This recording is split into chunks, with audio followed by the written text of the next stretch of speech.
It's getting darker and darker, and there's just no way right now for these drivers to know exactly what's going to happen. These guys are going to have to be really, really careful and tiptoe around the track until it's either not even 10 minutes into this race, and I feel like we've got enough strategy going on for a whole event, but still a long, long way to go. There's Yellowstone, there's Yosemite, but for racing fans and for Grid Life's Elkhart Classic, the destination is Road America, the National Park of Speed. Free ride in the front of the field here. Look at Emil Tab up the inside for the race lead. We head down to the first corner.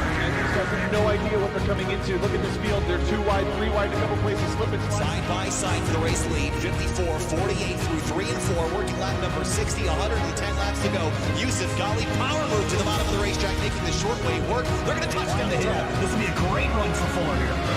Yeah, typically ran off the track in the final quarter. That'll allow Fuller to get a massive. Here he comes. Does he have a look? Oh, big block there by Sanfilippo. Into the grass goes Ben Fuller for turn 1. And Sanfilippo hangs on. He's loose. No! And he crashes hard in the exit of turn number 2. Don't try him here, boys. They're going to do it. Let's go backside. They touch. They're going to crash. Grimsco going to slam the attenuator hard into the wall. And Tarantessin hits him as well. And big damage on these cars. That's a huge number 4. People are struggling for grip, going out of every single lane, trying to then run. It's getting really insane. Powered by AWS for the Intercontinental GT Challenge, powered by Pirelli. And the Indianapolis 8-hour. We are 7 hours and 18 minutes into this 8-hour event. John Miller way deep on the brakes to the inside of turn number 1 and 2. The spin, the 3 car gets turned around in the front of the car. James Houghton looking for a place to go, but he's got Austin Cobb to the inside. A bit of a gap behind. I think that's about 15 or 16 spot as they come out of turn 3. Big slide for this. Getting a run. He's got it. Going to be a drag racing line. Final corner. Checkered flag waving. Here they come. At Virginia National Raceway. To the line. Thompson, Darling, door to door. Banging doors. Fender to fender. I can't believe what we just saw.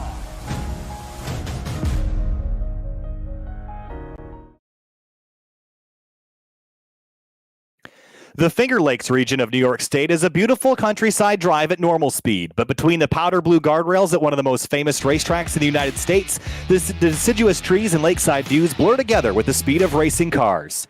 For 70 years, this tiny little town of Watkins Glen has hosted nearly every major racing organization, from the SCCA to Formula One. No longer on the town's streets, the racing in Watkins Glen attracts fans from all over the nation. You could argue the heyday of this Northeastern schedule staple was decades ago, but I'd argue the best is yet to come, as the place known by its biggest fans is simply the Glen.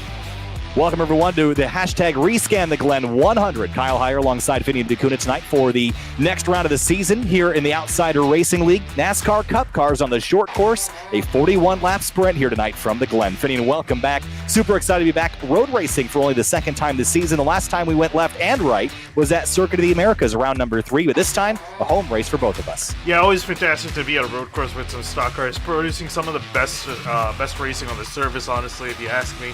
And these guys in general, we put on a fantastic race at Kodal. It really was a big question mark for who was going to win this race. Many guys coming up to the order and then falling back down. I have a feeling we might see a similar story here at Watkins Glen. Absolutely. Tonight's race is at the 2.45-mile short course here at Watkins Glen. 7 turns we're going to negotiate here tonight. Here is a look at the track guide. It's going to take us on a run down the front straightaway, downhill into the corner known as the 90. Down from 4th gear all the way to 2nd. Take that right-hander, dip into the banking, then climb up the S's 110 feet from bottom to the top through turns 2, 3, and 4. It's a right, a left, and a right. At the top of the hill, the track flattens out, but it's still a slight uphill climb all the way to the inner loop, the right, left, right combination known as the bus stop chicane. Then downhill through the right-hander at turn number 5, which will string you down the short chute down towards turn number 6. The fastest left-hander on the racetrack other than the turn 3 and the S's. Then the final turn, turn number 7, takes you back onto the front straightaway. It all happens in about 1 minute and 13 seconds around here.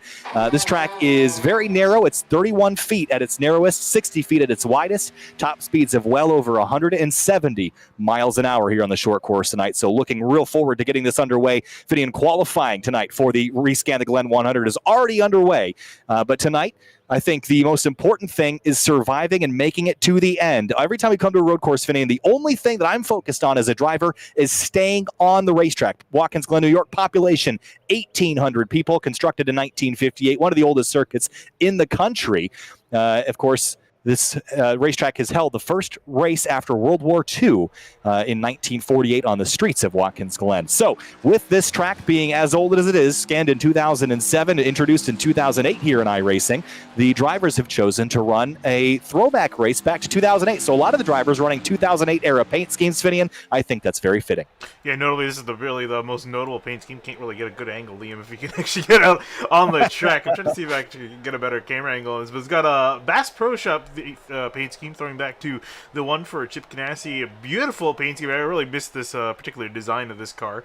But also, it's going to be kind of hard to see, but also, your face slapped on the hood of that machine. Yeah, it was bound to happen at some point, wasn't it? You got my face on a bass on the front of that car, and right now it's looking pretty good. It's the fastest car on the racetrack, a 112.91 for Liam Sheen. Ryan Carwile goes second quick. We always talk about Ryan when we come to road courses, but he hasn't really been the guy to beat here. In the past, it's been guys like Jeff Wright. Riley Thompson's been really good. Zach Carr, remember back his best run at Mid-Ohio Sports Car Course. He won that race a few seasons ago over Tom O'Gorman, the 4-time IMSA race winner that is also a SimTV announcer. He jumped in that race a few years ago, and Zach Carr beat him at his home track. So that was pretty impressive, and we'll see where he qualifies. Bryce Colusa jumps up to second, now down to third. Colusa won at Michelin Raceway Road Atlanta last fall when we raced there in November. So Bryce is also one to watch. But that Riley Thompson kid, Finian, he's getting better and better. A 113 flat, a 10th off of Liam Sheen. Definitely making a name for himself in this series, especially at the road courses, which seem to be his bread and butter.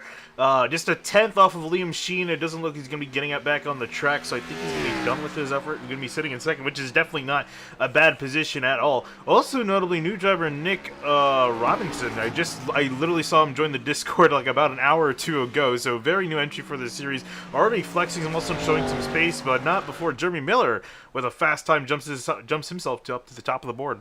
Yeah, takes the Sim Motorsports number 30 right to the top of 112.79. Now, that's an interesting run for Jeremy Miller. I don't typically think of him as a road course racer, Finian, and maybe the lap time in qualifying is not necessarily indicative of race pace, but that was a really impressive lap. You mentioned the new drivers. Also, Steve Loving in the number 99. He's new tonight, and we've seen him once or twice on SimTV before, but not in a stock car. It was actually in a GT3 machine a couple days ago in the Washington, D.C. region SCCA Virtual Racing League at VIR. So he's got some experience loves running road course races. Tonight, jumping into stock car. There's Angelo Ronis. He's had a first and a second in recent weeks, Finn. He is riding a wave of consistency. Tonight, though, we'll see if he can hold it together and get himself another top 5. Yeah, I'm really curious because, I mean, speaking of a top 5, one reason I wanted to look at him, especially as he's about to complete a lap, I assume about to complete a lap, was in the top 5 in practice. Ooh, he's actually going to back out of this run and get back on the track. He's got to be a little bit quick because he doesn't have too much time to work with, but was in the top 5 in practice, and that's pretty surprising because I never really considered Ronis a road course racer, or he's been pretty good at them. He's got a few top 10s here and there at some of the road courses, but never really excelled at them. So this is a bit surprising to see this 29, but as you mentioned, just riding a wave, really solid wave this season, so he can continue on even at the road courses. Yeah, we talked to him last week after his second place run after winning the week prior, and he said that Watkins Glen was the one of the next couple weeks that he felt the best about, which was surprising to me. But if he's got the consistency and the confidence to start running better, this is looking really good for Ronis, even in the point situation, to start climbing up that order. You mentioned the new driver, Robinson. Look at him go 6th quick, a 1:13.19, and we have 14 drivers quicker than a 1:13 or 1:14 second lap. Well, that's pretty good. We got a pretty tight spread at the top of the field. Also really impressive, we mentioned him earlier, Liam Sheen, though. Another driver you wouldn't consider necessarily a road course racer. He does do road racing. He's racing almost every league here on Sim TV, but a 1:12.91, that's a really impressive time.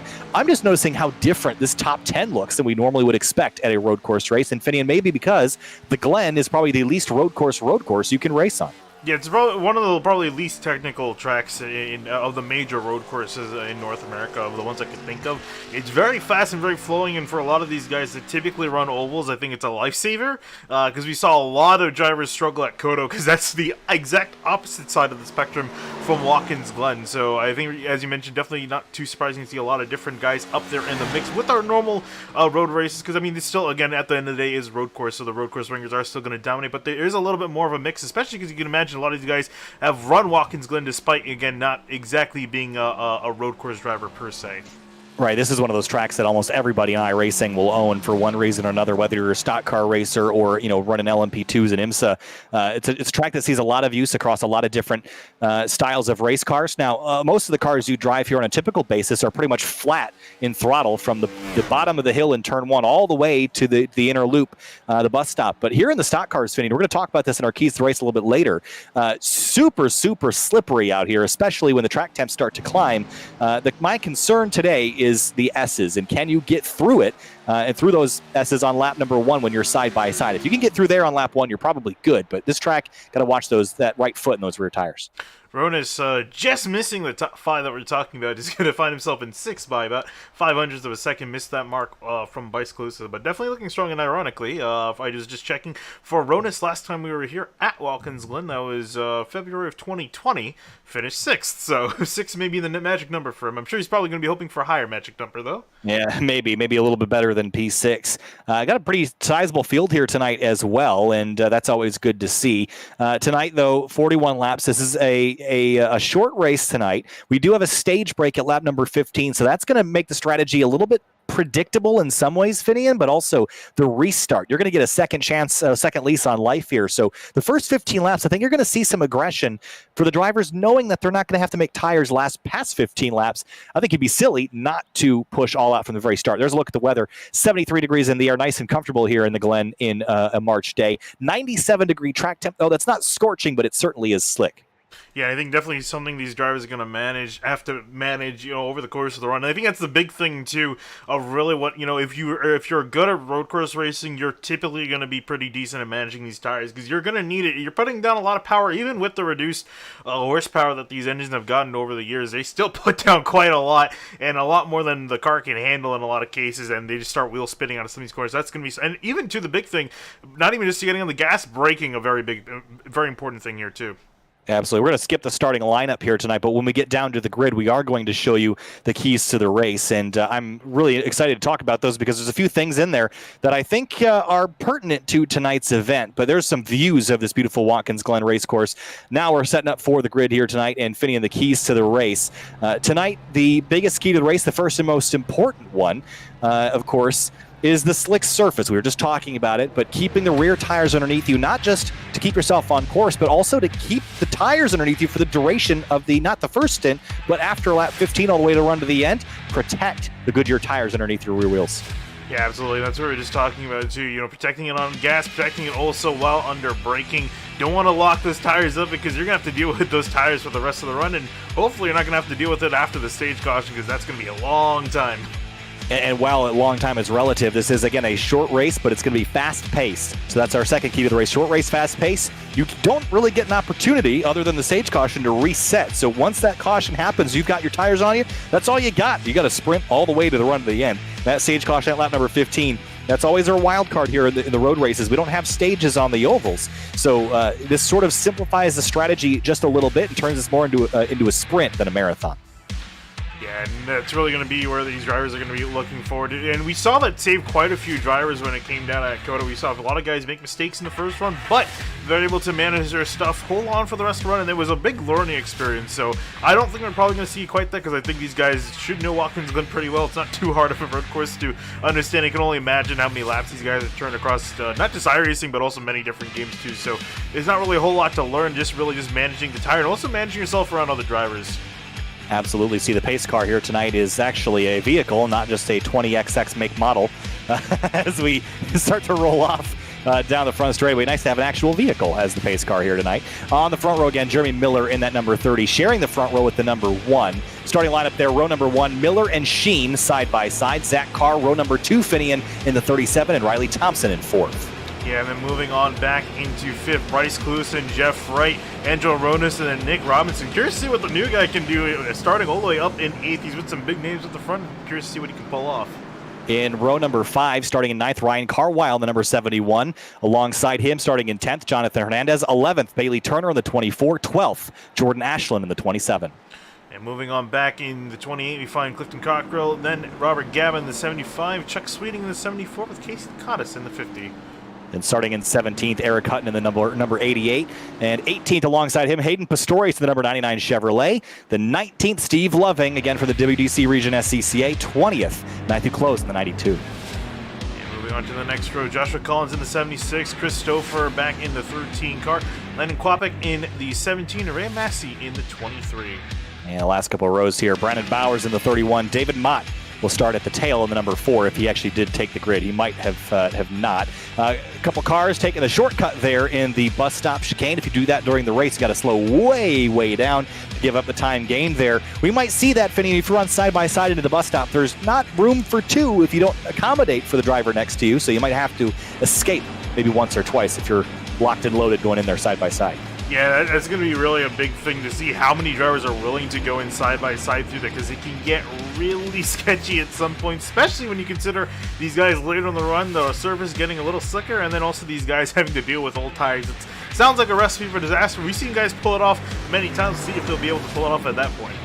All right, so working our way through turn number 6 now. The left-hander entering this corner at the top of 3rd gear. Then you're going down 1 into 2nd to carry about over 100 miles an hour through this corner. Then into the last corner, turn number 7, a right-hander that leads back onto the front straight. We've got 41 laps here at Watkins Glen. The Blue Armco has stories to tell from history's past. Tonight, we tell it from 2008 with a 2008 throwback race for several of the drivers. Now coming to the green flag at Watkins Glen. Outsider Racing League continues, and they roar to the rest of the championship. Green flag flies. We're racing at the Glen. In the lead, Jeremy Miller down into turn number 1. Gets that lead on Liam Sheen. Clears him for the top spot as the rest of the field goes on in. Big lockup in the background as it gets cleanly through the first corner. Yeah, that's a big thing now, getting up to the S for the first time as well. These guys are going to be side by side. It's going to be very tight and twisty through the S's here with these drivers side by side. The armor are going to come on you really quickly if you're not paying attention. Yeah, Bryce Colusa got all bottled up there. He was door-to-door for a moment, but he did get strung back out. Here comes the 1 car for the race lead down to the bus stop on lap number 1. Super aggressive move. Looks out, but Miller does not falter. Sheen all over the back of him through the bus stop, bouncing over the curbs. Battle for the lead in the front here at the Glen. Yeah, typically you see guys back off once you get to the bus stop, but Sheen was still pushing in the middle of the bus stop. He feels he can get past the authority, wants to get past as soon as he can. He's using up all the good in the tires.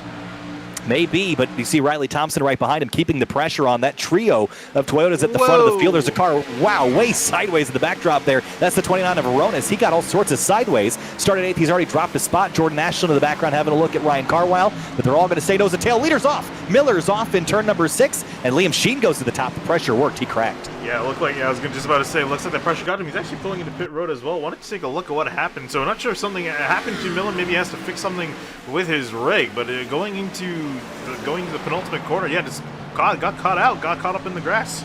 Yeah, just ran a little bit wide. It's all pavement now in 2021, but he's going to hit pit lane here. Maybe a strategy call, perhaps. We'll update you on him later. Up the S's, though, for lap number 2. Liam Sheen applying that pressure early. Now he's got the pressure coming from behind. That's Riley Thompson, the youngster in the 56 Toyota, who's always a threat at road courses, no matter what the car track combination is. But it's Sheen, Thompson, Carr, the top 3 headed into the bus stop. Toyota, Chevy, then Ford, the top 4. Ooh, and Thompson closed up a lot in the entry of the bus stop. You can see he's already caught up to the back bumper. He's trailing by a little bit, but he's now really closed that gap. I'm curious to see for Thompson if he's now going to try to pretty much do what Liam Sheen was doing the first half a lap.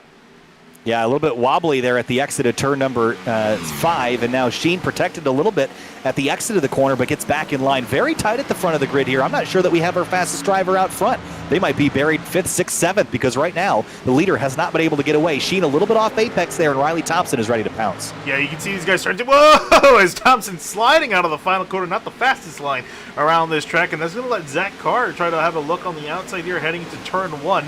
We'll see if he's going to be able to get it done on the outside of the 56, trying to stick it.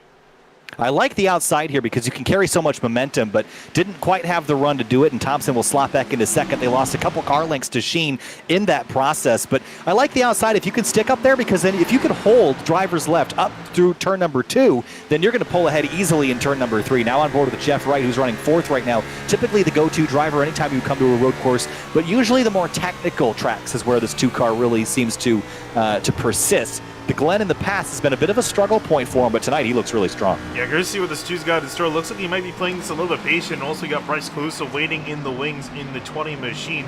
Did very well at Coda after, not before sliding around quite a bit.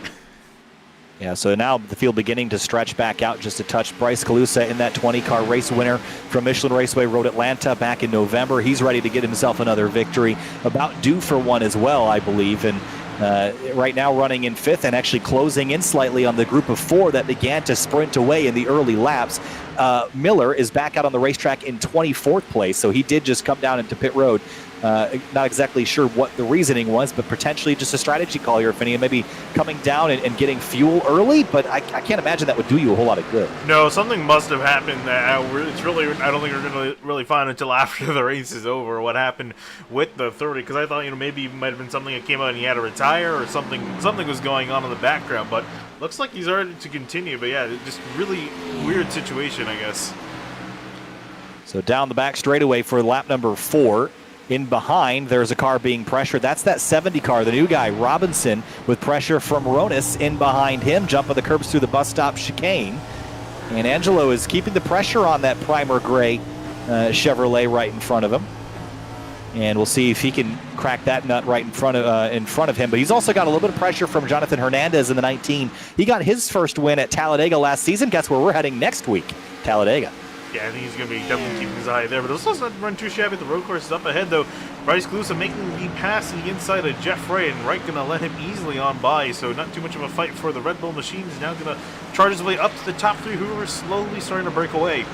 Yeah, maybe a bit of a passing of the torch of the road courses as of late. That 20 car and driver has been a pretty unstoppable force anywhere we've gone. I mentioned Road Atlanta, and I would argue that Watkins Glen and Road Atlanta are basically the same in terms of lap time, distance, and outright difficulty. I'd argue Road Atlanta may be a bit more consequential, and it's sort of run in reverse, where all the technical part is at the beginning, whereas Watkins Glen, it's more towards the end of the lap. And you go downhill more at Road Atlanta more than uphill like you do here. But those tracks are very similar, and if I was to circle a track that I know Bryce Colusa could win at, this would be one of them. But for the race lead, Thompson is not leaving much of a gap to Sheen. He's closing back in. No, usually we see the gap start to form a little bit more with these top 3. They've been stuck together like glue. these first 5 laps. Again, we're coming up on halfway through till we get that stage caution on lap 10. And Thompson, I think he knows that he's putting the pressure on here, trying to find a way around the one of Liam Sheen. Yeah, and a really good run out of turn 5. The problem with that run there is you can't really make a pass in turn 6 unless you get really gutsy with it. A little bit of a slide there. I see Thompson seems like he's unable to control the rear tire slide on corner exit when he's on the attack. I think he's got to relax a little bit when he closes in on Sheen. That's not the time to push. That's the time to relax and make sure that you get the corner grip, and the guy you're pressuring is the one that's making the mistakes. Yeah, he definitely looks like he's charging it a bit too hard on entry, and he's just killing his momentum. And also forcing the tires, too, to do more work on exit, trying to get the power down after he loses so much mid-corner speed. But even he's still keeping him behind Liam Sheen. But Sheen, I think, is looking a lot more consistent, I guess is the best word for that one. I haven't really seen him slip and slide in comparison to some of the other guys in behind him. No, he's been pretty rock solid so far. That car looks glued to the racetrack. It's on rails at the moment. And those front two are beginning to look like they're the favorites. There is the number 28 of Clifton Cockrell back in 12th. He's behind Bailey Turner in the 24. Are we surprised that Bailey isn't a little farther forward? Yeah, it is a bit surprising, but I feel like the road course talent, or just the road course skill of a lot of the drivers and a lot of drivers coming into the series has definitely stepped up. So if you're okay at the road courses, you're going to start finding yourself dropping, while you may have had some top 10s runs in the past, like we've seen Bailey turn and even win in his name, you're starting to fall outside the top 10 is exactly where we find him stuck in 11th place and having to do with Cockrell for potentially put him back in 12th. There's Robert Gaba in the number 75 back in 13th right behind him. There's a pass. Ronis on the outside is actually the one overtaking the 70 car of Robinson, but they weren't able to get it done. They're going to drag race down the front straightaway here, down into the 90. Now, this is a great passing opportunity in the real world, not so much here in iRacing. It's really difficult to make a pass on the inside, but Ronis will do it the long way around and get by that 70 for 6th. Yeah, it's just so easy to get a nice run around the outside, get a little bit of curbing as well, and just get a nice run through the S's. So it's very hard to defend from that. You're going to see Ronis move up one spot. Robinson back one in his all gray 70 Chevy Camaro. Yeah, it's a good-looking car in primer gray, but a little bit wide there. You see the track actually has a bit of a cutout in the asphalt there, but that runs out pretty quick. If you're not paying attention, you can pull a 2014 or 2013 Jeff Gordon and run a little wide. Here is the battle for the race lead, though. Thompson setting up the one car on corner exit of turn 5 to try to do the over-under here. And look at the run he's building. He's going to have a run, but where do you go? Probably driver's right he's going to try. Yeah, I mean, I really want to look at some other battles on the track. These guys are making it really hard. It's just so close together, all amongst this top 5. And this is really just making me think that anyone of this top 5 has a solid shot of winning this race. They're all nose to tail, and I think, again, this is a lot of the waiting game this first stage, because there really isn't no point to push. I mean, you're essentially in this top 5, you're essentially at the front of the field, and you're really just going to burn up a lot of yourself and potentially put yourself in a position to get an accident if you overstep the boundaries, and I don't think anyone wants to do that until we get through this first stage. But Riley Thompson, lockup, trying to avoid hitting the bumper of the one, going to try to get a better exit, though. He did. He's going to pull along dead even, side by side into turn number 2. Through the S's, door to door. This is a big moment. You see the one car understeer big time through turn 2. He's still got drivers left, but he's going to have to concede the spot. Riley Thompson to the race lead, and now Sheen's got car to defend from. Car's going to go to the left, runs out of racetrack all the way to the left side of the left edge of the track. That's going to open the door for Bryce Colusa to get a run on the third place car. That's Carr again. Yeah, and Caru going to have to go through the grass. It's going to cost him a lot of time. You see Colusa trying to get around him as he pretty much just parked the bus through there. And then Bryce Colusa and Jeff Wright running in behind 3, 4, 5. And they lost a little bit of time. And actually are starting to fall into the clutches of Rodas, who's now starting to charge them. Yeah, well, I wouldn't blame the 37 for parking the bus, and the bus stopped. They did call that that corner for a reason, but he actually was able to defend that and is starting to close back up. And you see even the one car isn't letting the 56 get away. I don't know who's the quickest of this front group. I don't think we've seen anybody demonstrate that they are able to pull a gap. Slide for the 37, and the blood in the water is very strongly scented for the 20 and the cars behind them, including Jeff Wright in the 2, who comes alongside Colusa into turn 1. Yeah, going to try to make it work up the inside again. We're talking about that outside lane working as Wright, you see him struggling to also get on the power. That's a big, it's really tough. Carry a lot less speed running that inside lane. You have to watch the throttle, but Wright able to get it down and get past the 20 of Bryce Colusa. Colusa, though, not done yet.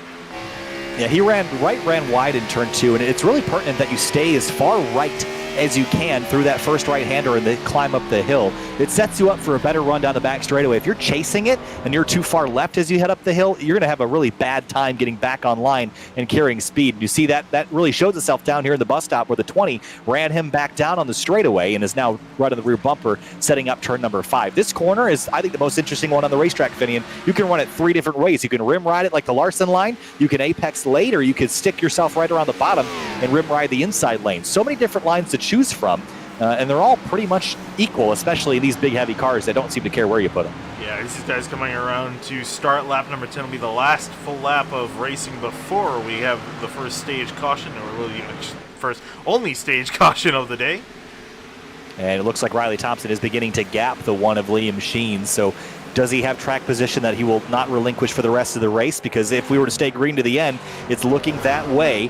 Liam Sheen was sort of the cork in the bottle for a bit. The 29 of Rona's hanging it all out there. That was some great angle there, like watching a Grid Life Drift Championship out there at the moment, but got it reeled back in. And Colusa back on the 2 car. He might have a look in the bus stop. Yeah, here's see if he can get a run. We've seen the 2 looking a little bit squirrely through the S of the 20, trying to take advantage of that. Can't imagine we see too much pressure here again with just 1 lap from that stage caution. You never know, he might want those extra points. Looks like he's going to stay in behind in the bus stop. But I really think, before we have this caution come out, I really think the big thing is, we talk about all 5 of these guys being very similar on pace. They're all still together. They're all running within 2.5 seconds of each other after 10 laps of racing. I think the biggest thing, though, is going to be who's got the long run pace out of this group.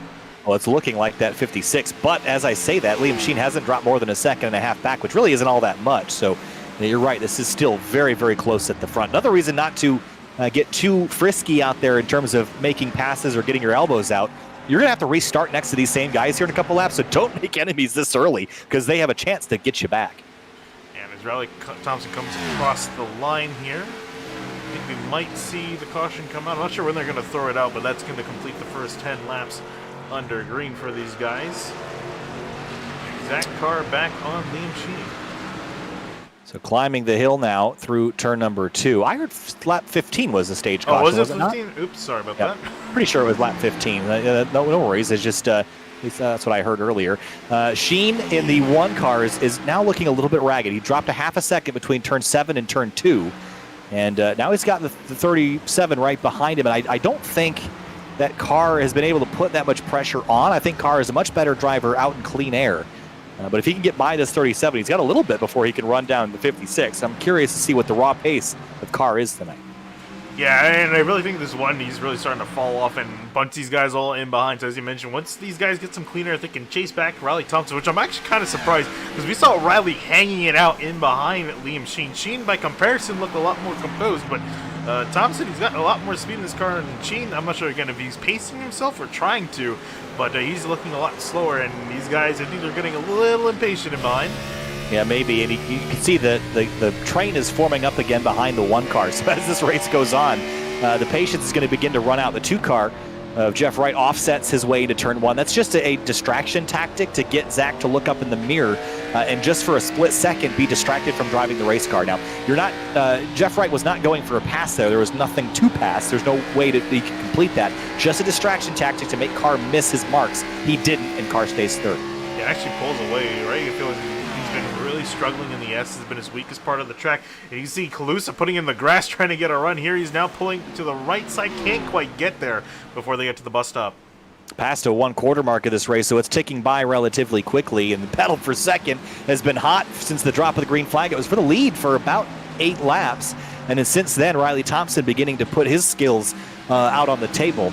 And everyone else is starting to look like a little bit off pace here. But again, it seems like it's difficult to pass Finian, and I wouldn't panic if I was Carr, Wright, or Colusa because you're going to get a reset opportunity. But now you know that 56 car is the one to beat. So if I'm Riley Thompson, am I showing all my cards just yet, or am I holding back just a little bit? I mean, I feel like a lot of these guys feel like Riley might have been the guy to beat. It's their car off in the back row, too. It's Robinson off for a little bit, going to drop back to 9th place in the 70 machine. But going back to what we were talking about, I think for Riley Thompson, remember he didn't win the race at Coda earlier this year, so I think everyone realizes that he's a force to reckon, probably the best road course driver in the field at the moment, at least in a stock car. So I think all these guys are going to be chasing him as we look at Wright and Carr side by side, and Wright trying to work around the outside.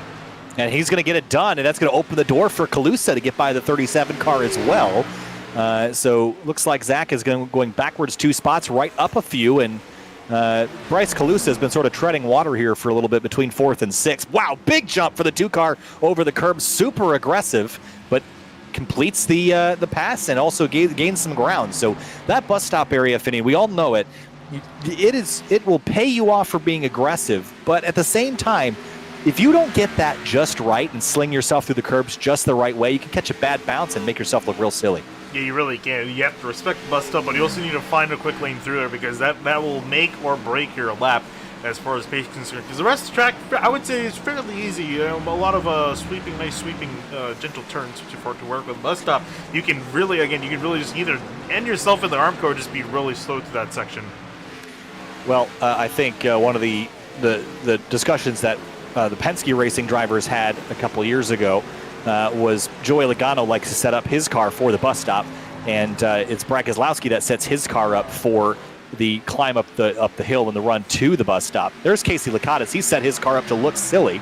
So they got the Finian's car on it tonight. That's a throwback to a little while ago, but there's Finian's face. So we both got representation on some Camrys tonight.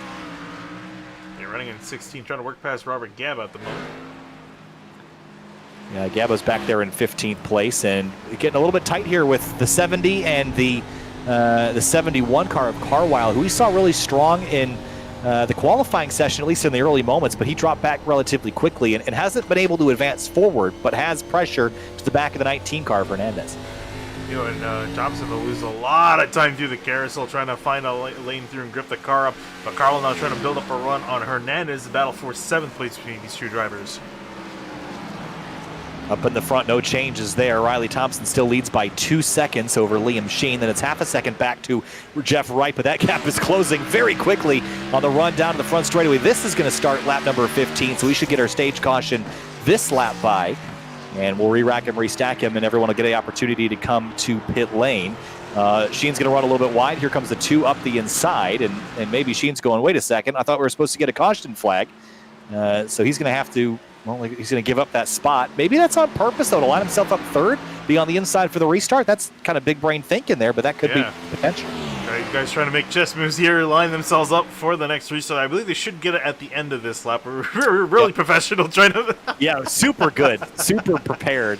No, I think we expected it to be at the end of this lap, but Liam Sheen would like it to be right now because he gave up 1 spot maybe on purpose. This second one, though, I don't think is quite so intentional. Yeah, I think Colusa is ready to move him out of the way in the next 2 corners. If he can get a good run out of the carousel, but can't quite get the power down as well as Liam Sheen did, though, so he's going to have a little bit of a gap to work with. In our defense, this is not a usual situation for ORL. Only run at the road courses. We only see him a couple times a year. That 20 car hounding the back of the 1, though.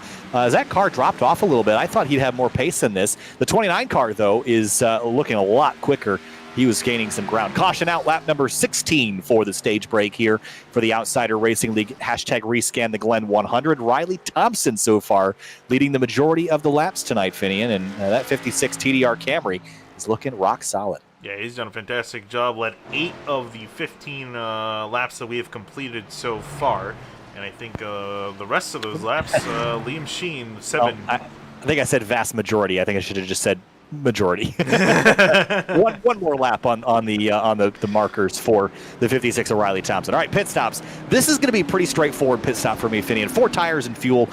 You're not able to do anything with the setup, so you're just putting 4 fresh stickers on and getting restacked. The importance for me in this pit stop cycle is getting in and out of your box as efficiently as possible. Do not speed. Remember that this pit lane is very sharply and steeply downhill, so you don't want to get yourself in a spot where you overspeed on the run to your pit box. Yeah, and I remember doing that a few years back, and I made sure to always keep track of my speed once that hill starts to crest, because that will catch up on you if you're not paying attention.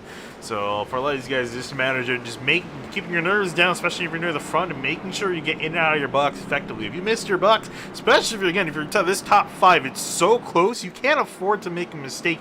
Put yourself back, because as we mentioned, this is the only caution we're going to get, unless they absolutely destroy themselves lap 1 of the restart. But other than that, this is the only caution you're getting. Let's not rule that possibility out. The S's are known. Again, the track funnels from 60 feet on the front straight down to, I think, 31 or 34 feet at the top of the S's. Super narrow, and there's Armco within 2 feet of the track on either side of that. So the margin for error is small, and the penalty for overstepping that margin is significant, especially if you're at the tail of the field and driving up over that blind crest. You don't know what you're going to see coming over the top of the hill.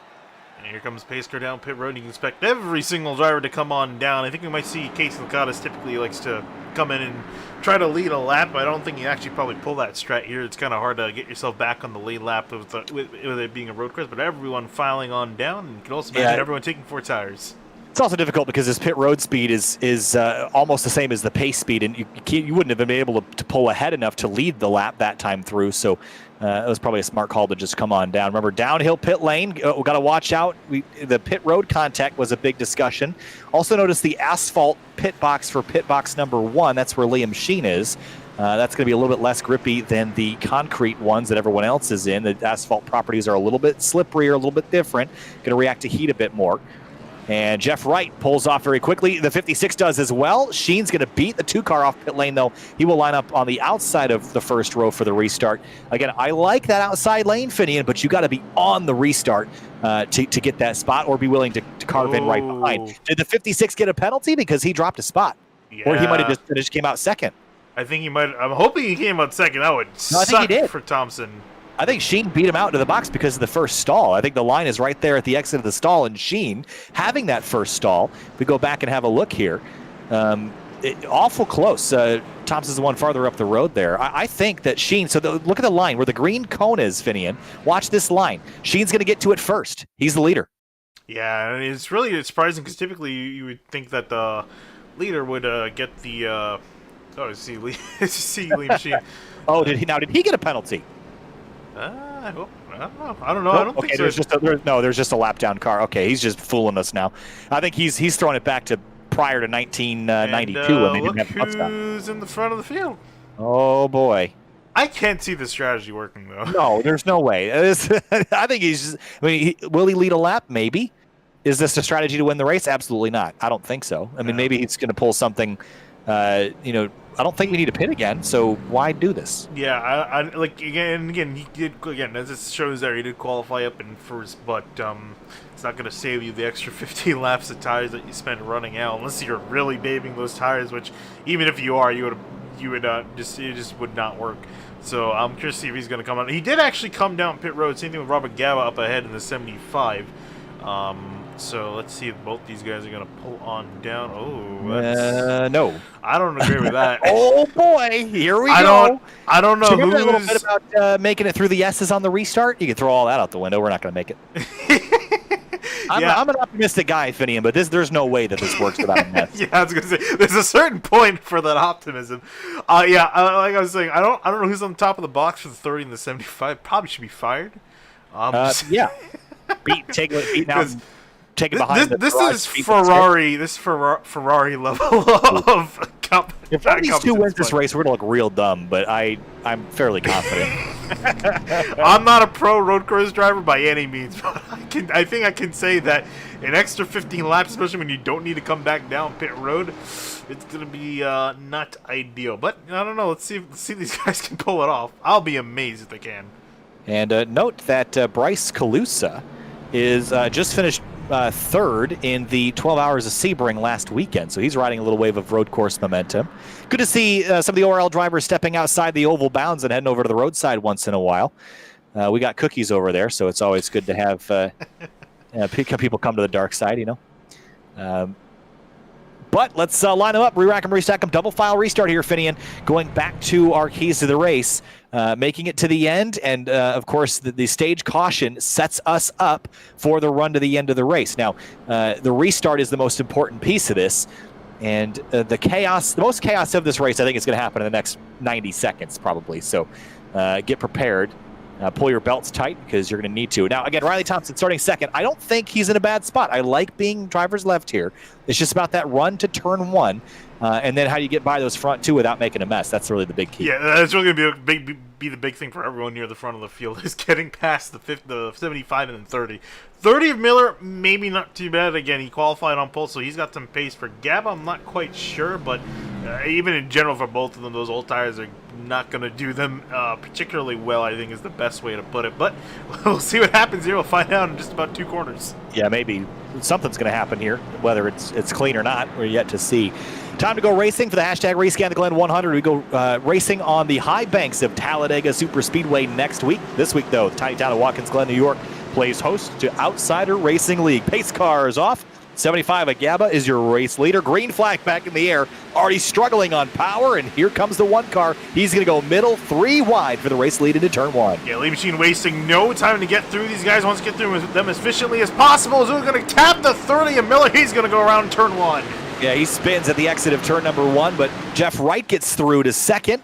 And Liam Sheen drops to third, now defending from the 37 and the 56. I think the 30 got away without any damage, so we'll continue. The 75 car, though, under fire. The 2 car took that opportunity to slot himself into second. He'll be the leader here by the end of this next lap. Yeah, we're definitely seeing that use the tires while you can, because the passing is going to get only difficult as the run goes on. So for Wright, it's a matter of trying to get past Gaba and start putting a gap to the guys in behind. And he seems trying to have a look up the inside of the carousel, can't quite stick his nose there. Yeah, I'm actually really impressed that Gaba's held on this long. Those tires cannot be very good. If he can hang on for more than a lap or two, I'd be super impressed. But right here, this is where it's going to cost you the long right-hander at turn number 5. He's going to defend on driver's left. If the 2 car can hang on driver's right here, he'll be set up. Crash in the background. There's a car spinning. I think that's Matthew. Who is that? Matthew Close in the 92. Going to hit the wall. Let's take a look. Still at the leaders as they're still swapping for position here. 75 keeping it nice and tight, trying to make it through the corner alive. And here comes Liam Sheen just inside, but Jeff Wright, your leader after lap 1. Yeah, that's the critical moment there was Sheen getting to the inside of the 75 and getting back to second so the 2 car can't get away. It's a hornet's nest up here. It's a hornet's nest behind them for a battle for about 10th spot. Getting real racy. Bailey Turner said that he has not been on iRacing since the conclusion of the last Outsider Racing League Championship. So it's been quite the drought for him not coming up or not joining us here at iRacing, but he's back tonight and having some gremlins to fight through in the back of the field. It's getting real racy here. That 75 is dropping like a rock. Oh, and the 70 of Robinson going to get a clip a little bit of curb, almost goes flying up to the 75. They somehow don't end up in the wall. I see someone in the grass in the background. I believe that's Hayden Pistorius taking a wild ride through the grass in the 69 machine. Oh boy. Yep, he did go for a loop. That is Pistorius in that Chevrolet. Started 18th. He's up to 14th place, but continuing that climb. Spin! Bailey Turner. Yep, that is Turner. Have a little bit loose out of the bus stop as well. Looks like he's able to save it. Here's a look. He just got loose on the curbing. And then, actually didn't spin. He just locked it up and saved it. That was a really good drive. Yeah, great save. Going to burn up the tires, though, but at least the car is still in one piece. We'll see if he can rebound from that back up to our leaders, because this is probably going to be the place we're going to be watching for the most here. These top 4 all duking it out at the moment, trying to see if Zach Carr now trying to work on Liam Sheen. Pretty much where they left off last time. Yeah, but Jeff Wright, though, as the race leader, is growing that lead. He's 2 seconds out front. 37 down the inside of turn 1. A little bit of a touch there. They make contact. 3 wide at the exit of turn 1. Thompson to the inside. He's going to take 3rd place away from the 37. Now go for second on the inside of Sheen. Drills the curb at the bottom of turn 2. Now drag race up the hill. Thompson, P3. This is going to be really, I'm going to be interested to see if he can get there by the time he gets to the bus stop. It's going to be very close. He's going to have to absolutely send it to try to get the move done, but that was a key moment, putting himself up into 3rd at the very least. 175 miles an hour into the braking zone, hauling the mail, then through the bus stop, being very rhythmic here, hitting all 4 of the curbs. And they lost a full second to Jeff Wright with that exchange. So Wright is now driving away 3 seconds up the road, and Thompson's time is limited here. He really doesn't, we're going to have 20 laps to go this time by fitting. You don't have time to mess around if you're Riley Thompson. If you want to go run down that 2 car, you got to go now. Yeah, there's a gap to your leaders right there, and you can see 2nd through 6th all in a line. Also some action going still in behind. Robin Gavin, Jordan Ashland, Angelo Ronis all trying to work a hornet's nest building up behind him. Yeah, that's Ronis on the outside, Ashland on the inside, behind the 75. Here comes the 19 of Jonathan Hernandez, getting a little bit frisky here down the run down to turn 1. Ronis is going to want to cheat over to the right, but he's blocked in by the 27 of Ashland. Ashland cuts it in tight, locks up just a touch. Ronis is going to cross him over. Nice move, textbook there. And now the 27 car has to lift for Gabba, who chops the nose off the 29, but isn't going to do it well enough. Oh boy, these guys side by side up through the S's. Rodas is going to poke his way on through. Gabba still in front of everyone, just trying to hold on to as many spots as he can. You got Hernandez, Ashton, Kwapik, and Carwell, the next drivers in behind. Yeah, it's getting spicy. Thompson just went by Liam Sheen for second place, but the battle is back here, and they're going to swap back. Yeah, I think the 56 is through now. Again, he was the one that drove away that first run, led 8 laps. Let's go back and see if we can have a look at how this happened. Just gets this really good slipstream down the back straightaway, pops out. And I think Sheen is going to concede this, just tucks in behind knowing that 56 is faster. He also might see the 2 car up the road and go, hey, maybe we shouldn't fight this. Maybe we should let Thompson go and run down Wright. Maybe they'll battle and I can get back into it. Yeah, I think Thompson, though, you definitely start going down because Wright definitely showing a lot of pace that he was potentially hiding in that first one. I'm kind of amazed that he broke up. This is the biggest lead we've seen so far this race, and Thompson now the goal is to bring that back down. And actually, last time through, taking a look, ran 0.4 of a second faster than Jeff Wright. So he's starting to close in already. Liam Sheen looking like a evergreen ship in the Suez Canal right now, blocking up the racetrack between the Armco. It's been busy off the rear bumper of that one. He's done a great job defending, not doing anything wrong at all. It's just hard to pass. Big slide there by the newcomer Nick Robinson in that 70 car. And Bryce Colusa has not been able to sustain a top 5 running position just yet this race. He's gotten to it, but hasn't been able to stay there. Yeah, he's right on the verge of getting there. If he can just get past the 70 and find himself in that spot. But Robinson putting up a fight. Fell off a little bit on that first run, but is now starting to put a... it was actually looking like he might have been able to get past Carr. Had a great run through the S, starting to back off, though, into the clutches of Colusa. Yeah, getting a little bit racy back here. 18 laps to go next time by. Keeping an eye on that gap between the race leaders, but back here, getting a little bit spicy. There's the 28 car of Clifton Cockrell. He's been sort of treading water, running 13th and 14th most of the night. Behind him is the 88 of Eric Hutton making his return. Now, remember way back to the first race that Outsider Racing League did with us. It was back when it was called the Virtual Racing League. Eric Hutton was engaged in the battle for the win a couple of years ago. How times have changed. And, of course, those that are in the SimTV community know that with a changing of my personal schedule in the coming months, this will, for the time being, be the last Watkins Glen race here with the Outsider Racing League on SimTV. As you see the one of the cars run wide there, that's the 17 of Kwapik. This will be the kind of the end of the era for the meantime, at least, and kind of fitting that we get a look at Hutton before we pan back towards the front. Yeah, and speaking of which, too, Gap is continuing to drop. Not as much, though, last time through, only a 10th or so. But still making inroads, and I imagine that Thompson's probably got some more pace there. Again, probably say the biggest challenger for this race there. You can see him coming out of the carousel. Then Liam Sheen actually building up a gap back to Zach Carr, Robinson, and Colusa. I think it's the first time Liam Sheen's had breathing room behind him all race. Yeah, again, I think for the 56 car, it's all about pacing yourself, right? You've got 17 laps to go. You want to have tire left when you go up and catch Jeff Wright. You're faster. Don't push it and don't burn your stuff up trying to run him down. You will run him down. You just got to make sure that you've got rubber left on those good gears to actually complete that pass. Jeff Wright might be conserving, knowing he's going to have to be defensive. Here's the 20 car on the 70 for 5th spot. Yep, and Colusa gonna work his way by, finally back inside the top 5 yet again. Gonna set his sights on Zach Carr potentially for 4th. And again, Colusa, a really good road course runner, finished 2nd at Coda, looking to potentially try to do one better for that, but he's got a long way to climb to get back up to Jeff Wright. He's currently running 5.3 seconds in behind.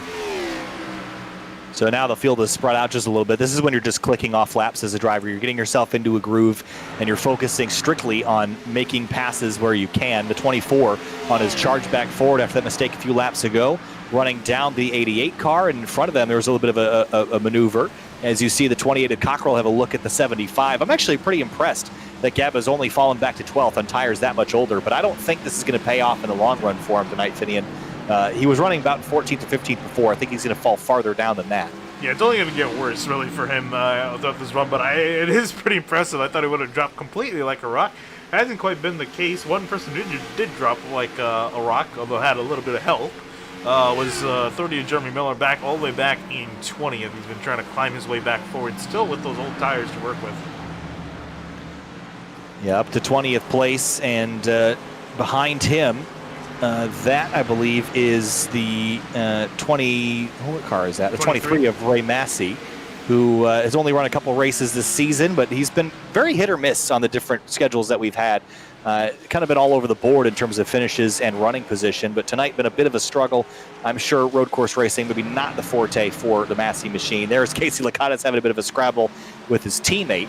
But up at the front of the field, though, keeping an eye on the race leaders. We got, well, actually, never mind, side-by-side battle between Pistorius. Big flight through turn number 4, gathers it back up. But I don't think Hutton saw that. If he did, he would have panicked.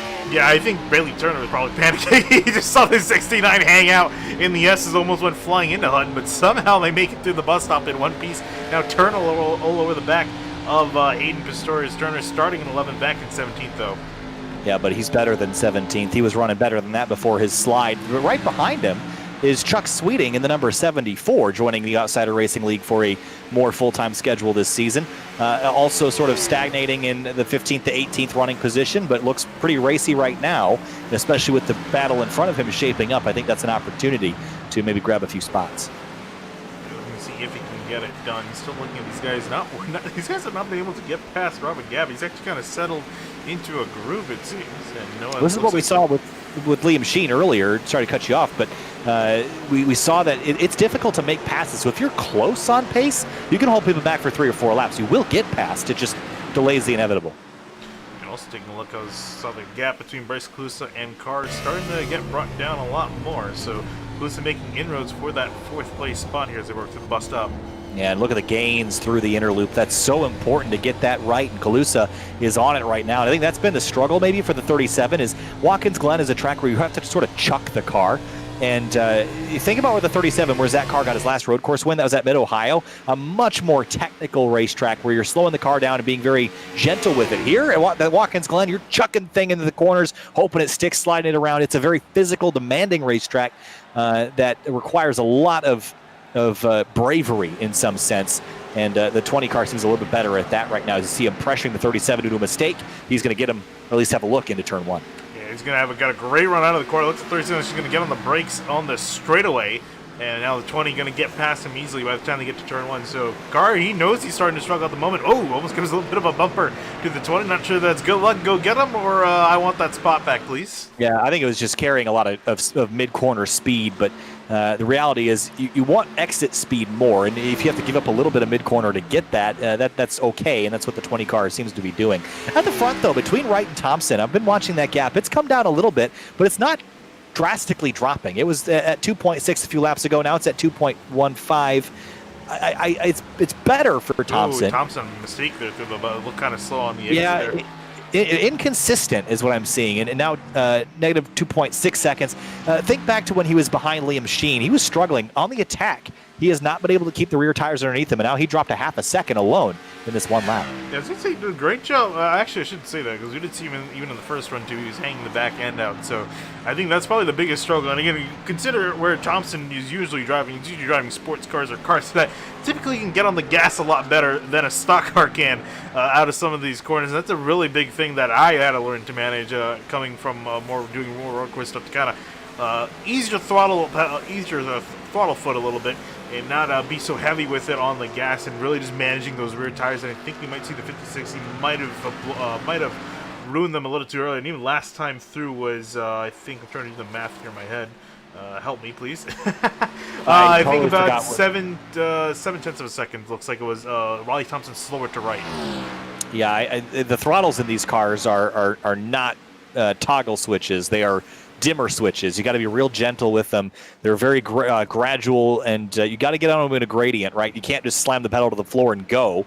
It's not the most effective way to drive the car. You got to be kind of cracking the throttle a little bit. Once you get past 50 or 60% throttle, generally you can mash it all the way. But that first 50% of travel in the pedal, got to be real cautious not to spin up and spool up those rear tires. They will also flash heat. So if you spin the tires quickly or spin out, you're going to have a flash heat issue where they drastically spike in temperature and make it real wild to drive for a lap or two. Pistorius and Sweeting getting a bit racy back here for 17th spot. Yeah, I think Aiden actually just lost some time here. I want to take a look at it. See Casey Licata. Whoa! Casey Licata sideways out of the carousel. What a particular! I think Pistorius had I saw him dropping down the order a little bit. I think had a incident going into the bus stop here. Yeah, he was offline because of the 24, and he just bobbled, drilled that center curb, and then couldn't get back online because of the other cars around him. So just an awkward situation. Did a good job gathering it back up, but he did lose some spots. As Liam Sheen, he looked like he was actually closing in on Thompson, but it was just Thompson falling back to him. Now he's got Bryce Colusa chasing him down as Thompson continues his assault on the gap between himself and Jeff Wright in the front. Yeah, Colusa now looking to be one of the stronger cars. Indeed, actually was the fastest car out of the entire top 5 by 0.3 faster than Riley Thompson, and Jeff Wright ran it was a 0.6 slower than Bryce Colusa. So we're starting to see the hands change here as the laps start to wind down low for Colusa. He doesn't have too much time left. The gap's still 4.7 seconds, and he's got to get past the lead machine we've seen has been a thorn in some driver's side to get around. Yeah, definitely been tricky to get by. Ryan Newman of tonight, maybe, but running maybe a little farther up forward than Ryan Newman would typically run at a road course. But Colusa, I think, will be able to get by this one car. He's been pretty effective with his passes tonight when he attempts them. But 11 laps to go, and the lead still just under 3 seconds between Wright and Thompson. Battle right now for third. Sheen defending from Colusa. Trying to see if Colusa can get that run and carry the speed through the S. And it's so important being in behind someone to try to build up this run because it opens that passing opportunity in the bus stop. You see these guys really struggling to get this car to rotate. Colusa especially having to back up. Look how much time he lost up to the S's. Yeah, but look at Sheen chasing the car all the way to driver's left. Now this is where Colusa was much better than the drivers around him, especially as that car through the bus stop. Look at the speed he carries on entry here.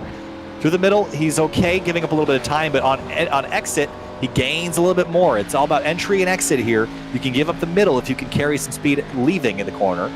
And there the 20 car again is closing up just slightly and keeping that gap pretty constant. I like where the 20 car is fast right now. It's at the important parts of the racetrack. Yeah, I'm really just curious for Colusa if he's trying to think overall, if he feels he can get a faster car up there, if he's going to start getting maybe a little bit more desperate to move this one out of the way so he can have a chance, if not at the 2, at least at the 56, and I definitely think he's got a shot at Thompson. Thompson's not too terribly far off the road. He's right there in frame. Yeah, 10 laps to go here at Watkins Glen, just under 25 miles remaining in this race. Jeff Wright, his lead has stayed fairly constant, but he can't get complacent. So got to keep the pressure on Thompson to have to run him down, not look out the mirror and be worried about where he is. 2.77 as they climb the hill. Sheen still defending from Colusa. This is one of the closest battles on the racetrack right now. There is a one forming, I believe, between Cockrell, Hutton, and Turner back there in 12th, 13th, and 14th. Here's Cockrell still, he's actually lost time to Robert Gaba. I'm still amazed that car is out there in one piece because really you'd expect the tires to go to completely off the edge, but he's been able to manage them somehow, some way. And Hutton now, as you mentioned, Hutton and Bailey Turner charging to the back of Cockrell for that 12th place position. Yeah, again, that 75 has actually started moving back forward. He's up to 11th, which I didn't think that he was ever going to climb back forward with those tires. But I think what's happened now is that they've sort of equalized. The tires kind of drop off of a cliff, and the 75 rode it out until everyone else's tires dropped off that same cliff. And now he's still got worse tires, but they're more equal than they were. So maybe this will pay off for him. It's not going to be a top 10 run. He's 30 seconds back from the race lead almost, and 5 back from Hernandez up the road in 10th. But if he could finish 11th or 12th, I'd say that was a pretty good gamble, actually, for Gaba. Yeah, looking at these two battle, I'm sure Hutton and Turner have been having a lot of fun with each other. Both drivers running on part-time schedules, and they've been around each other for most of the races. So they're having quite a bit of fun out there. I'm sure Colusa would be having a lot more fun if he can get around Liam Sheen. They saw the gap get close below 0.2 of a second. He's just not been able to do anything to the one. No, and I think Sheen is just good enough that it makes it hard to set up a pass. He's a little bit slower on exits, but not slow enough to even bother having to go defensive. He can run his line, and he's making other people pass him, and that's what's so important at a place like this. If you run a defensive line, Finney, and you're setting yourself up to get crossed over and passed, but Sheen isn't faltering from his racing line, and it's making it really difficult for anybody to find an advantage. Yeah, I'm trying to think for Bryce Colusa. Have we seen him use the chrome horn? I'm trying to think of the situation. I don't quite remember him getting. I don't think so. Maybe in a short track once or twice, but who hasn't done that? Yeah, so I'm just really curious when is he going to do it. I want to say he's typically a guy that's on more clean side of things, but at some point, some way, you want to get the guy, you know, just please move to the side, please, so I can go a little faster. And even with this too, he's actually starting to let Zach Carr slowly creep back into the picture. It's not completely there just yet, but if it continues any longer, Colusa's going to not only have to worry about the guy up in front, but the guy in behind him, and I think that's the last thing he needs. Yeah, I'm not sure that Zach Carr is super strong, not at least as strong as I thought he would be tonight. But Bryce Colusa, I think, is the best person here. Sans the two up at the front. I think Colusa's probably a third-place car, but you can't finish third unless you finish third. Look at this. This back and forth dangle. There's the 24 of Turner back up to 12th after his climb, or his slide, I should say. Cockrell and Hutton trading spots for 13th and 14th. Jeremy Miller just in the background in 15th spot. That 24 car, I'd give him an A+ for the recovery after what nearly was a massive crash exiting the bus stop. Yeah, he's really been able to bounce back quite well, and actually trying to chase back to Robert Gabba, finally back where he started. So it's a game of not really for Bailey Turner. If he that's if he gets past the 75 here, which he looks like he will. He's actually made some pretty good time out to him. A little bit of a mistake in the bus stop, but it's all over the back in 75 right now. Yeah, Riley Thompson took a big chunk out of Jeff Wright in the early part of this lap, down to 2.3 seconds. But this battle for the position back here for 11th is the best one on the racetrack at the moment. Changed my mind. Look at the 20 car. He's on the back of the 1, and the 37 is with him tonight, just behind. But Liam Sheen is so good on the brakes as well. Look at what he gains going into the corner. That's really impressive braking in these cars, which you struggle with wheel hop here a lot, especially in the hot track.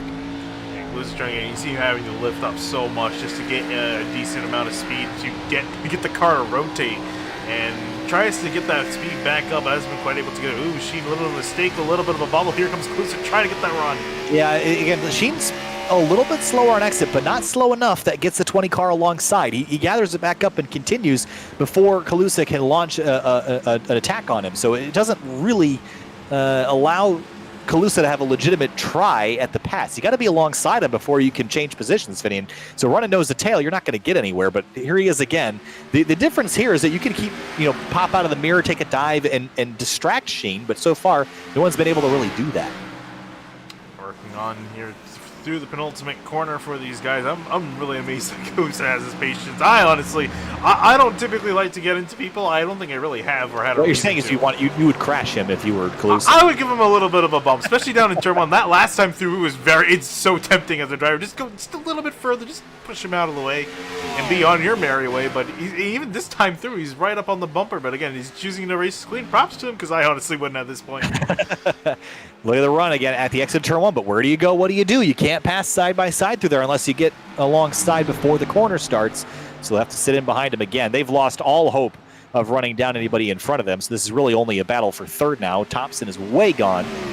Continues to eat away slightly at the battle for the race lead, but this is getting spicy again. Colusa right there, but not close enough. Yeah, that's really, I think, been the entire, that's just summing up this entire battle. Close, but not close enough. He's been so close on the back bumper that one, but is not close enough to initiate even just a dive to the inside. And Sheen's been managing this perfectly to keep himself stuck in third place and no one able to pass him.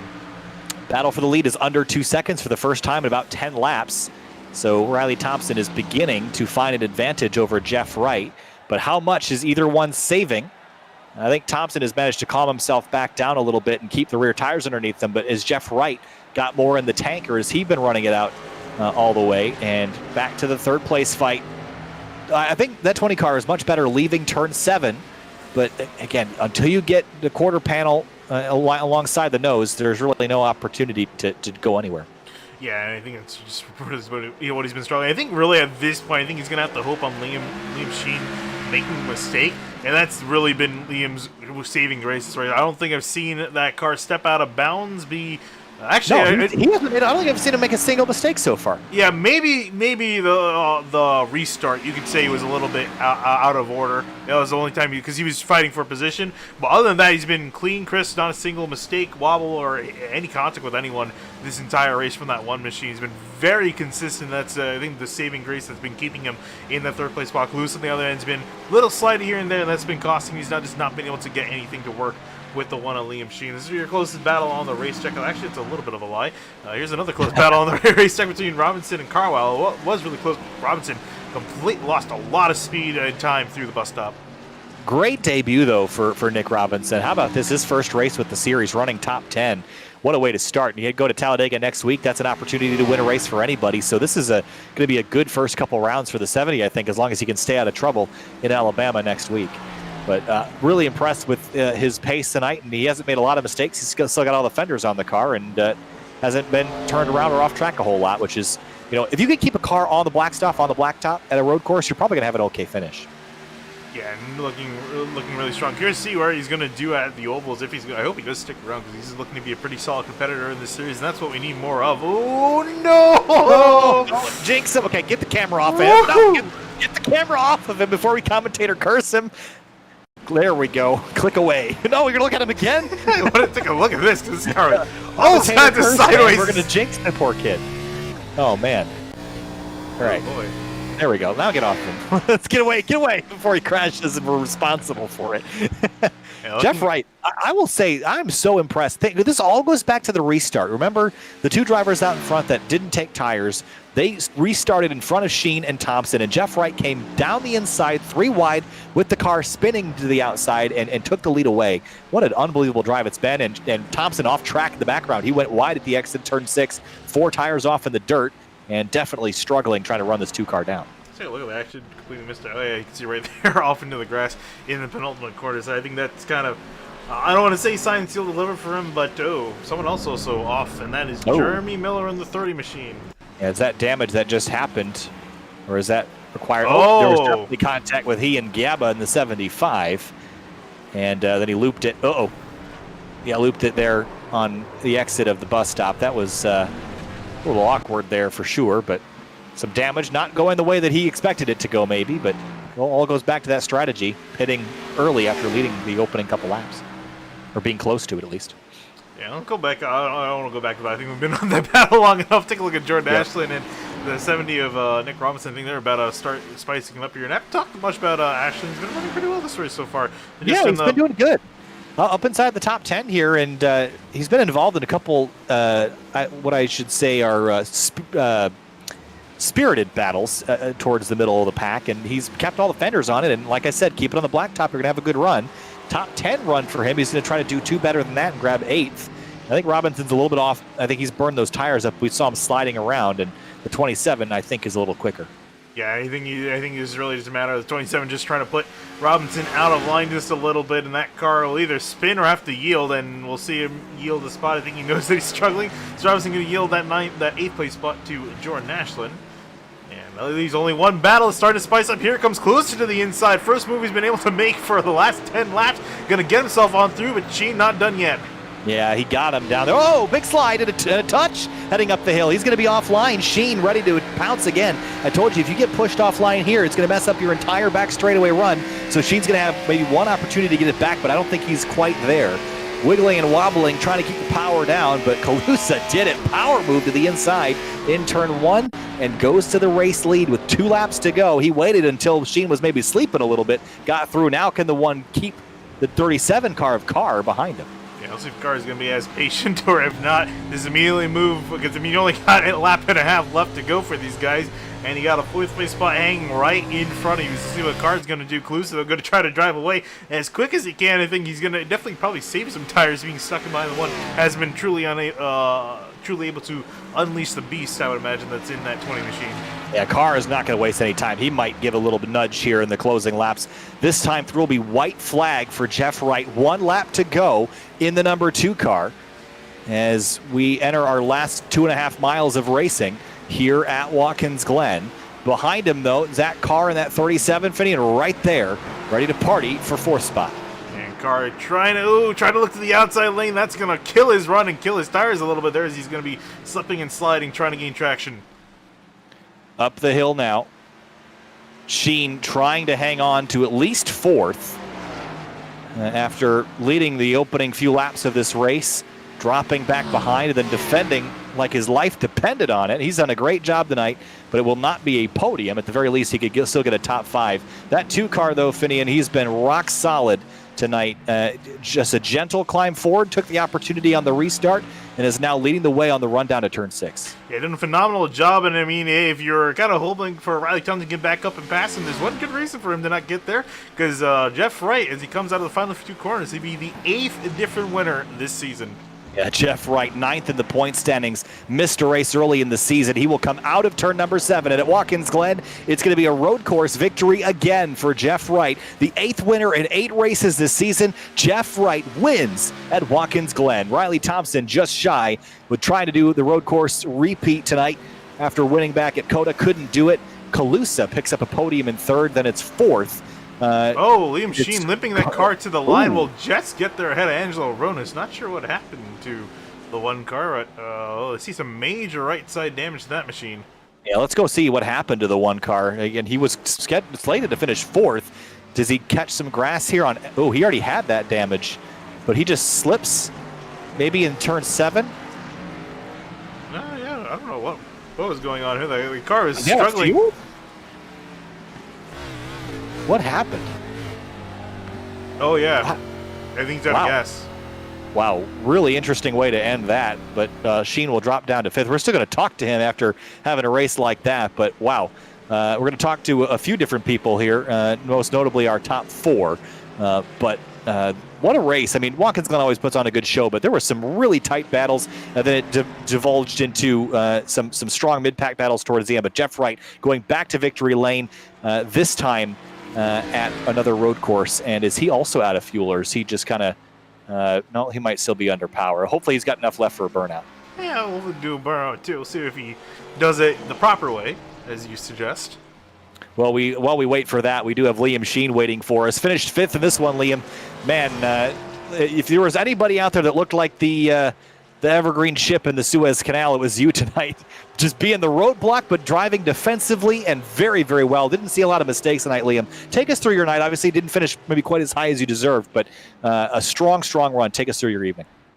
It was pretty wild. I didn't expect to be as fast as I was, honestly. I thought Riley would have me at least by half a second in practice, but I was only a 10th behind, and then Jeremy just snagged the pole for me, so I threw a very, very, very aggressive, way too aggressive move into the bus stop, and I actually hit the guardrail. Just not enough to grab me and pull me around, but I hit the guardrail, so that obviously didn't do me any favors. And then the rest of the night, I got the lap led, and then I got those bonus points from the stage. I think I got 9 of them. Yeah, so 10 bonus points. That's not a bad way to cap off the night. Obviously need some points, but yeah, I got 9 bonus points in the stage and let Riley go by, see if he can catch Jeff, because I thought for sure, maybe we could finish 1-2, because I had no idea how Jeff was going to make it, but I was just driving as defensively as I could, and, while not trying to drive like a jerk, I was just trying to drive, defensively, cleanly and race hard, but, it was really hard-fought battle with everybody in the field, with Jeff, Riley, and Bryce, and Zach. He just snagged me at the line, but yeah. Super strong race lead. We head to Talladega next week. That's got to be one you got circled on your schedule. Do you think you can go out there and win in Alabama next week? I sure hope so. It's a completely different ball game now with how the package is. There's side drafting. You get tandem and pull about 2 seconds on the field before getting caught. It's going to be wild next week. Wouldn't be surprised to see any wrecks. We just got to make sure we're at the end like always and put ourselves in position and maybe snag one. All right, Liam. Hey, top 5 tonight. Great run. We'll see you next week at Talladega. All right, we'll move on now to our 3rd place finisher, which of course was Bryce Colusa in the number 20. The winner from Road Atlanta a few months ago. Bryce stuck behind the 1 car in the closing laps. If things had gone a little differently, do you think he had the pace to go win that race? I would say yes, based on practice. But Jeff somehow, pulled those lap times out going into the second stint. I don't think I would have had anything for Jeff. I believe we were even about the same pace, judging by how far ahead he was. But that was a fun race with Liam. I didn't mean to spin my wheels after I passed him. My traction was just gone all of a sudden, but that was a whole lot of fun. A lot of fun, and coming into the night, you were 2nd to point standings, 35 back from Ryan Carwile, made up a whole bunch of ground on him tonight. Heading to Talladega, though, next week, is it a conservative week for you at Talladega, or are you on the attack at the high banks next week? You know, I always say Talladega is all 90% luck and 10% skill, in my opinion. Talladega could go any way, really. I think I'm just going to send it and hope for the best. Send it and hope for the best sounds pretty good to me. Congratulations, third place tonight. We'll see you next week. Thank you. We'll on now to second place. Riley Thompson, the number 56, led a whole bunch of laps earlier in the race, Riley, but it wasn't meant to be. The restart after the stage kind of scrambled things up. Jeff Wright slipped through, and you weren't able to run him down. Take us through what was going on inside your helmet those last 20 laps or so, and just trying to eat away at that race lead. First off, I want to have whatever engine Jeff was running. That fuel mileage is amazing. The whole time I was just trying to look at fuel, comparing it with Liam. Both of us thought we'd be good till the end with a little bit of margin, and especially with how Jeff was running away, we figured, or at least I figured, he'd be running out about halfway through the last lap. But got unfortunate in the pit stop, had a really slow stop, and that got Liam in front of me, and that got positioning all wrong. But luckily, both of us got out with a top 5. I think Hayden survived for the most part, and so not a bad night, I think. Not a bad night. First at Coda, second at Watkins Glen. Road course king maybe in the making here, Riley. Congratulations. We'll see you at Talladega next week. We'll talk now with our race winner. It is the 8th different winner in 8 races this season. Jeff Wright back on top at a road course. Jeff, that's got to feel real good. Yeah, especially here at Watkins Glen. You know, this isn't a place that I come to with a whole lot of confidence. It's a really fun racetrack, but over the years I haven't done great here. I think, I've maybe gotten a top 5 finish or 2. But, me and Bailey, we were joking in practice earlier about how, we're just not very good at this place. This isn't our favorite road course to come to. And I remember, I think it might have been a year or 2 ago, but me and Bailey, we were battling side by side for 18th. So to get a win here at Watkins Glen, like at a track that I really don't have the confidence at, it feels amazing. Like this might be one of the wins that feels the best, just because I know I struggle a lot here. And so to get a win finally at a track as cool as Watkins Glen just really means a lot. It's got to be good momentum as well, right? I mean, eight rounds into the season and you're 9th in points, and I think everyone would like to have a win at this point, but they're being spread pretty evenly this year, it seems like. 8 different winners in 8 different rounds. Are you going to be the first repeat winner next week at Talladega? I'd absolutely like to hope so. Talladega, it's a shootout race. You're going to have to rely on your teammates a little bit just for some help there in the draft, and especially when you get down there to the end. But yeah, like you mentioned, 8 different winners, 8 different races. That's crazy. I wouldn't be surprised if that continues next week just because it is Talladega. But there's a lot of great drivers in here, so there could be even more than 9 different winners as we go the rest of the way. But I feel like I maybe could have won last week, so I wish I was a repeat winner this year or this season. But just had some trouble. Zach Carr played things really well. He short-pitted me there at Vegas. Got in front of me. It's so tough to pass, and Zach Carr's a great driver too. So it was going to be hard to get it back. But winning here at the Glen, that's definitely a big boost to the points, because I don't know where you said I was at in the points, but I know it's not been a great season yet. For me, I feel like I've been running okay, but just for whatever reason, you can't get the finishes. But yeah, this is a big step in the right direction, and looking forward to Talladega and try to be that first repeat winner. A big step in the right direction. I can tell you, we're running out of people that haven't won yet, so it's bound to happen at some point. Best of luck to you next week in Alabama. We'll see you there, Jeff. All right, thanks, Kyle. Thank you. All right, Fanine, wrapping things up here tonight. Final thoughts after the hashtag rescan the Glen 100. This track may be old here in iRacing, but it still puts on a good show. Maybe not a pretty one, but a good show to say the least. Jeff Wright coming back out of win hibernation at the road courses and snagging one here at the Glen. Thompson, though, looking good. Bryce Colusa, 3rd. Zach Carr, 4th. Liam Sheen in 5th. I'm looking squarely at that 1 car as the car to beat next week at Talladega, though. If there's a driver that's aggressive, willing to do anything, it's Liam Sheen, and we've seen him win on restrictor plate races before, and next week I think it's his opportunity. Yeah, and we're trying to make it the 9 different winner across 9 different races. I'm curious to see if he can do it. I mean, at this point, we might as well continue this streak, because it is really impressive to see the diversity of winners we've had in this series. Again, not a single repeat winner this series. I really wanted to continue as much as possible. We had so much good competition up in the front. Still very close up at the top of the points as well. Yeah, running out of drivers that haven't won yet, that's for sure. We'll see you next week at Talladega, 10 o'clock Eastern Time here on Sim TV. We've got a couple things coming up this week that you're going to want to be aware of. Of course, Tuesday night, the Fuel Mission 22 Premier Series, they head to their next round. Looking at the schedule here in a moment because I don't have it pulled up because I wasn't paying attention. They're headed to Richmond Raceway on April 6th. That's next Tuesday. Wednesday, it's the Spec MX-5 Sim Racing Challenge right here at Watkins Glen. Then Thursday, the Scars Lamborghini Super Trofeo and Prototype Challenge heads to their season finale at Circuit de la Sarthe at Le Mans. Then also on Saturday next week, we'll be back here on the 10th of April for Talladega Super Speedway. Kyle Heyer alongside Vinny DeCuna. We'll see you next week for the Outsider Racing League from Talladega, Alabama.